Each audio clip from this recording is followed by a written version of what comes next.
Welcome back to my channel Asimam studies. আমার অসীমাম স্টাডিজের আজকের আলোচনার বিষয় আইসিএসসি সিলেবাসভুক্ত নবম এবং দশম শ্রেণীর উপন্যাস বিভূতিভূষণ বন্দ্যোপাধ্যায় রচিত চাঁদের পাহাড়ের তৃতীয় অধ্যায়, অর্থাৎ ৩ নম্বর অধ্যায়।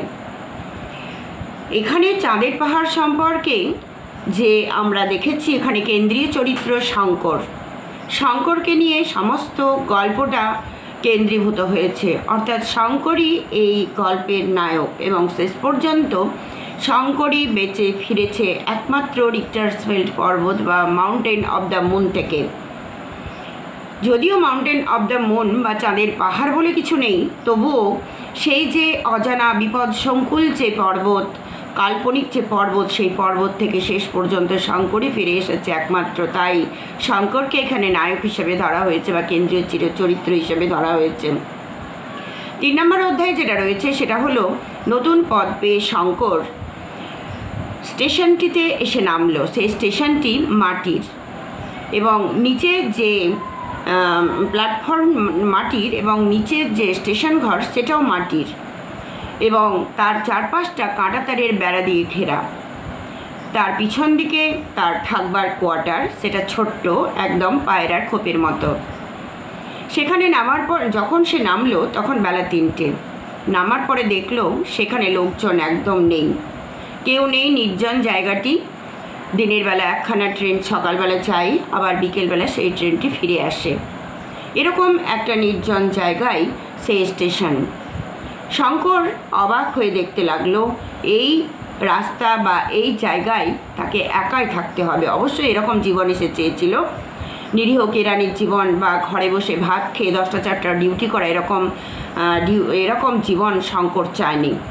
যদিও শঙ্করের বাবারও সেরকমটাই ইচ্ছা ছিল, কিন্তু শঙ্করের বাবার ক্ষেত্রে যেটা সম্ভব হয়ে ওঠেনি, শঙ্করের ক্ষেত্রে সেটা সম্ভব হয়েছিল। তো সেখানে যখন নামলো তখন কেউ নেই, সেখানে একা। কিছুক্ষণ পরে একজন গুজরাটি ভদ্রলোক, অর্থাৎ ভূতপূর্ব অর্থাৎ আগের স্টেশন মাস্টার এসে তার সঙ্গে আলাপ করলো এবং 1 কাপ চা নিয়ে এলো শঙ্করকে দেওয়ার জন্য। সেখানে শঙ্কর চা খেলো এবং তার সঙ্গে আলাপ হলো। গুজরাটি ভদ্রলোক বেশ ইংরেজি জানে এবং তার সঙ্গে কথাবার্তায় সে বুঝতে পারলো, অর্থাৎ শঙ্কর বুঝতে পারলো যে গুজরাটি ভদ্রলোকটি ট্রান্সফার নিয়ে চলে যাচ্ছে, কাজ সেরকম কিছু নেই। যেহেতু সকালবেলা একটি ট্রেন যায়, সেই ট্রেনটি বিকেলবেলা ফিরে আসে। সকালবেলা ট্রেনটাকে পার করে দিয়ে আর সারাদিন কোনো কাজ নেই, আবার বিকেলের জন্য প্রতীক্ষা। তাই সে ট্রেনটি পার করে দিয়ে ইচ্ছে মতো বই পড়ে বা ঘুমোয় বা রান্নাবান্না করে, এরকমভাবে সে দিনটা কাটিয়ে দেয়। তারপরে বিকেলের ট্রেনটা পার করার পরে যখন দেখে যে বেলা একটু পড়ে এসেছে, তখন সে সেখানে পায়চারি করে। যদিও গুজরাটি ভদ্রলোকটি অর্থাৎ আগের স্টেশন মাস্টার বলে দিয়েছিলেন যে এই জায়গাটা একটু বিপদ সংকুল, যেন সেখানে সে একা একা সবসময় ঘোরাঘুরি না করে, কিন্তু একজন মানুষের পক্ষে কি সেভাবে বন্দী হয়ে থাকা সম্ভব? তাই বিকেলবেলা শঙ্কর ওখানে ঘোরাঘুরি করত। তো সেই অবস্থায় কিন্তু সেই গুজরাটি ভদ্রলোকটি শঙ্করকে রাত্রে খাবার জন্য নিমন্ত্রণ করলে। শঙ্কর সেখানে খেতে গিয়ে তার জন্য রুটি আলুর দম রান্না হয়েছে। রুটি খাওয়ার সময় হঠাৎ করে গুজরাটি ভদ্রলোকটি বলে বসলেন, এই চা ভুলে গিয়েছি। কি ভুলে গেছেন? তবে কথা বলে বোঝা গেল যে খাবার জলটা নিতে ভুলে গেছেন, কারণ যে ট্রেনটি যায় সেই ট্রেনটি থেকে খাবার জল নিতে হয়। তা শঙ্করের মনে হলো এখানে খাবার জলও নেই। তিনি বললেন, না, এখানে একটা কুয়ো আছে, সেই কুয়োটা কিন্তু কুয়োর জল ভীষণ কষা এবং তেতো, সেই জলটা খাওয়ার মতো নয়, শুধুমাত্র বাসন মাজা ছাড়া আর কোনো কাজ হয় না, মানে জলের ভীষণ কষ্ট। তো এইভাবে জানতে পারার পরে শঙ্কর সেই গুজরাটি ভদ্রলোককে জিজ্ঞাসা করেছিল যে এই স্টেশনটা কাঁটাতারের বেড়া দিয়ে ঘেরা কেন? গুজরাটি ভদ্রলোকটির কাছ থেকে সেরকম কোনো উত্তর পাওয়া যায়নি, কারণ এই জায়গাটা যে এতটা বিপদসংকুল এটা বললে শঙ্কর হয়তো ঘাবড়ে যাবে, সেই কারণে তিনি সেটা বলতে চাননি। কিন্তু সেই গুজরাটি ভদ্রলোকটির কাছ থেকে কোনো প্রত্যুত্তর না পেলেও, মানে ঠিকমতো কোনো উত্তর না পেলেও, পরের দিনই ঘটলো একটা বিরাট ব্যাপার। শঙ্কর সেই ভূতপূর্ব স্টেশন মাস্টার বিদায় নিয়ে চলে গেলেন শঙ্করকে চার্জ বুঝিয়ে দিয়ে। স্টেশনে এসে শঙ্কর বসে আছে।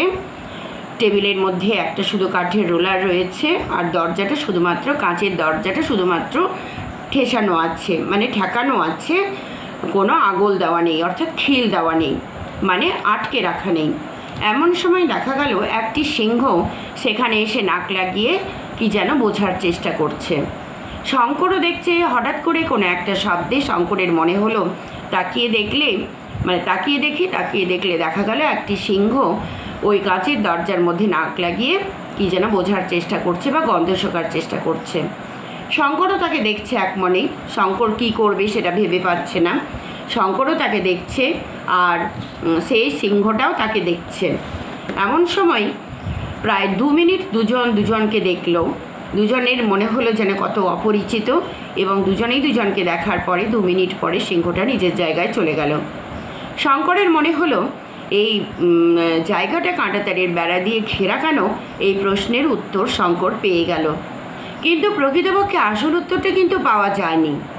সেটা ঘটল 2 দিন পরে।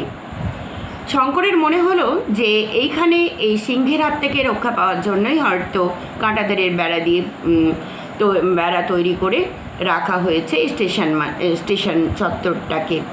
কিন্তু হঠাৎ একদিন শঙ্কর দেখল ঘরের মধ্যে রান্না করতে যাবে, এমন সময় তার সেখানে দেখলো একটা বিরাট সাপ। ঘরে ঢুকতে যাবে এমন সময় বিরাট সাপ দেখে শঙ্কর ভয় পেয়ে গেল। ভয় পাওয়ার পরে তার মনে হলো, সাপটা দেখলো যে কোথায় যেন চালের মধ্যে গিয়ে লুকিয়ে পড়ল। শঙ্করের মনে হলো এই সময় সে রান্না করবে, যদি সেই সাপটি তাকে আক্রমণ করে তাহলে কি হবে, কিন্তু রান্না তো তাকে করতেই হবে, খেতে তো হবে। তাই শঙ্কর রান্নাঘরে ঢুকে কোনো রকমে রান্না করে আবার স্টেশন ঘরে এসে ঘুমিয়ে পড়ল।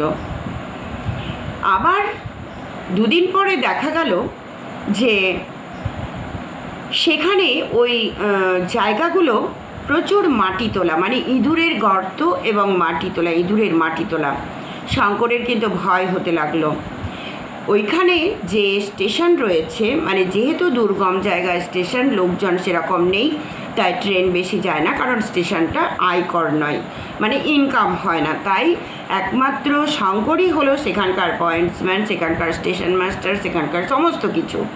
একা তাকে সমস্ত কিছু দায়িত্বভার নিতে হয়েছে। তো একবার ওই মানে রেল কোম্পানি থেকে এই সব স্টেশনের মাস্টারদের জন্য চাল এবং আলু ওরা ট্রেন থেকে তাদের রসদের বস্তা নামিয়ে দিয়ে যায়। একজন কুলি রসদের বস্তা নামিয়ে দিয়ে শঙ্করকে কীরকম যেন চোখে একটা দেখতে শুরু করলো। শঙ্করের মনে হলো লোকটি তাকে ওরকমভাবে দেখলো কেন। পরের দিন শঙ্কর আবার একজন সেই গার্ডকে জিজ্ঞাসা করলো, আচ্ছা এই জায়গায় এরকম সাপের উপদ্রব আমি দেখেছি, আর এখানে যে গর্তগুলো রয়েছে এটা কিসের গর্ত? তখন সে যদিও আসল উত্তরটি তাকে বলল না, কারণ শঙ্কর শুনলে ভয় পেয়ে যাবে, হয়তো বা ওপর থেকে বলা বারণ আছে। এটা শঙ্করের মনে হলো যে আসল তথ্যটা বা আসল উত্তরটা তারা কেউ দিচ্ছে না। শঙ্কর কিন্তু উদ্গ্রীব হয়েই থাকতে লাগলো। তারপরে একদিন হঠাৎ রাত্রেবেলা শঙ্কর ঘরের মধ্যে ঘুমোতে যাবে, এমন সময় ঘরের মধ্যে দেখলো তার বিছানা এবং দেওয়ালের মধ্যে প্রায় ঘাড় পর্যন্ত উঁচু হয়ে একটি সাপ সেখানে দাঁড়িয়ে আছে। শঙ্কর গিয়ে থমকে দাঁড়িয়ে সেই বিছানার মধ্যে টর্চ ধরেই রইল। সেই টর্চের আলোয় যেন ও থমকে সেখানেই থেকে গেল।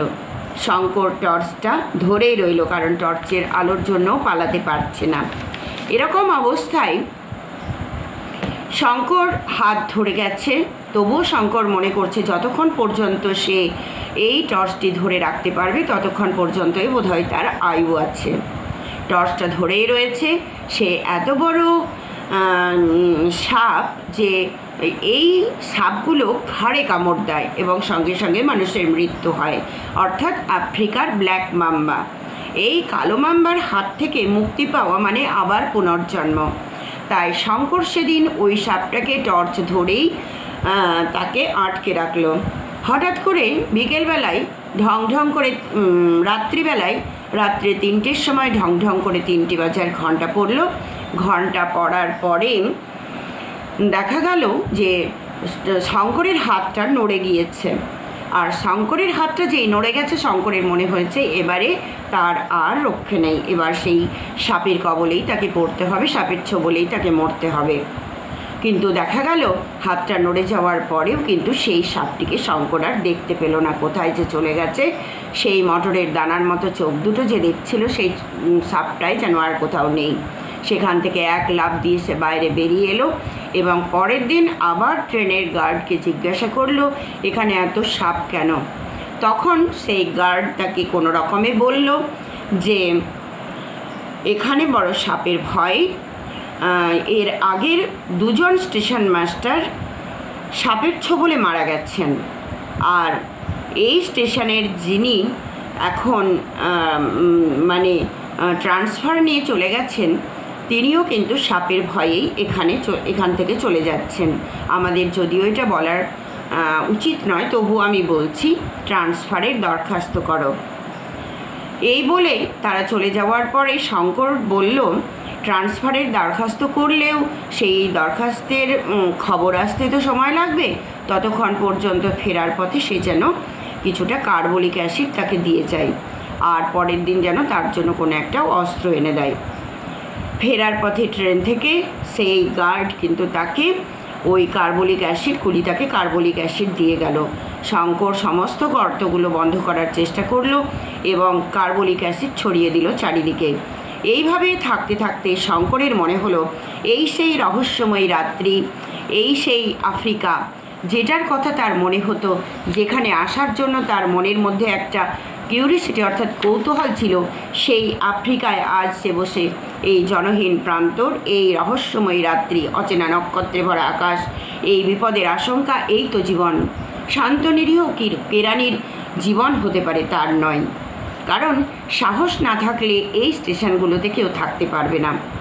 ট্রেনের গার্ড এটাও বলেছিল যে তার থেকে 12 মাইল দূরে যে স্টেশন আছে তার অবস্থাও ঠিক এরকমই, সেখানেও স্টেশনগুলো আয়কর নয় বলে একজন এভাবেই থাকে এবং তাকেও এইভাবেই জীবন কাটাতে হয়, এবং সেরকমই সেই কাঁটাতারের বেড়া দিয়ে ঘেরা স্টেশনটাও সেরকমই, এবং তাকেও সেই রকম ভয়ে ভয়ে থাকতে হয়। পরের দিন গার্ড সেখান থেকে একটা কুলি দিল, কুলিটাকে নিয়ে শঙ্কর সমস্ত গর্তগুলোকে বন্ধ করলো এবং কিছুদিন সেখানে কাটানোর পরে শঙ্করের মনে হলো না, এবারে আর এখানে থাকা কোনো মানে তার পক্ষে সম্ভব হবে না, কারণ এখানে প্রথমত জলের অভাব। তো জলের অভাব হলেও শঙ্কর কিন্তু একজনের কাছ থেকে খবর পেয়েছিল যে এখানে একটা কয়েক মাইল দূরে একটা পুকুর আছে, সেই পুকুরে গিয়ে সে স্নান করে আসতে পারে, কিন্তু অত দূর থেকে স্নান করে আসতে আসতে তো আবার গরম ধরে যাবে।